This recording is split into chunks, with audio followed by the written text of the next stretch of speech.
पिछले जन्म के कौन से कर्म इस जन्म में लेके आए हैं, ये अगर पता चल जाए तो जिंदगी बहुत आसान हो सकती है।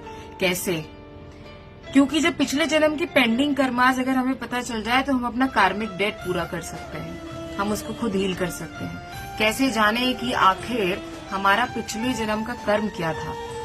शनि कहाँ बैठा है, केतु कहाँ बैठा है और राहु कहाँ बैठा है, बस इसको देखो।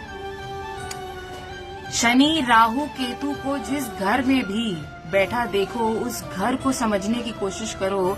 जैसे for an example, 5th house career का घर है, बच्चों का घर है, 7th हाउस रिलेशनशिप का घर है, 8th हाउस इन लॉज का घर है, 10th हाउस कहीं न कहीं कर्मास का घर है, क्या करेंगे आगे, क्या रहेगा हमारा आगे का पुरुषार्थ, उसका घर है। साथ ही साथ रोग शत्रु ऋण का घर हमारा 6th और 8th हाउस मिलके बनता है, मृत्यु का भी। और 12वां घर हमारी स्पिरिचुअल एनलाइटनमेंट और स्पिरिचुअल अवेकनिंग का बनता है।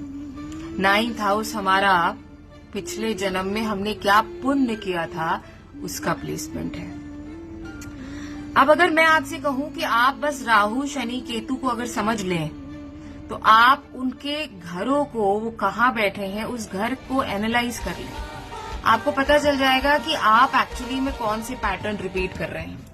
क्योंकि जो पैटर्न आप रिपीट कर रहे होंगे, अगर मान लीजिए आप शनि आपका 4थे भाव में बैठा है तो माता जी से रिश्ता नरम गरम रहेगा।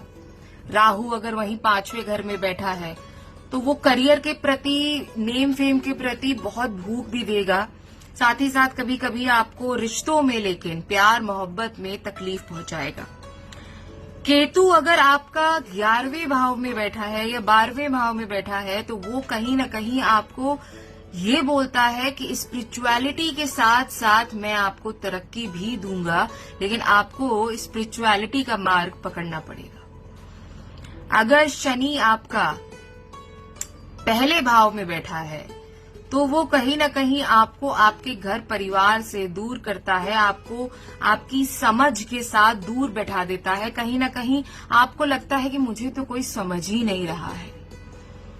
वहीं अगर राहु आपका पहले घर में बैठा हो तो ये कहीं न कहीं बताता है कि पिछले जन्म में आपने करियर को लेके चीजें भोग ली थी और आपने रिश्तों को लेके नेग्लेक्ट कर दिया था। अगर आप रिश्तों को इस बार पकड़ लें, अगर आप रिश्तों में लॉयल हो जाएं, अपने घर परिवार में सारी सुख समृद्धि रखें, तो पिछले जन्म का कर्म कटेगा और इस जन्म में आपकी अबंडेंस और प्रोस्पेरिटी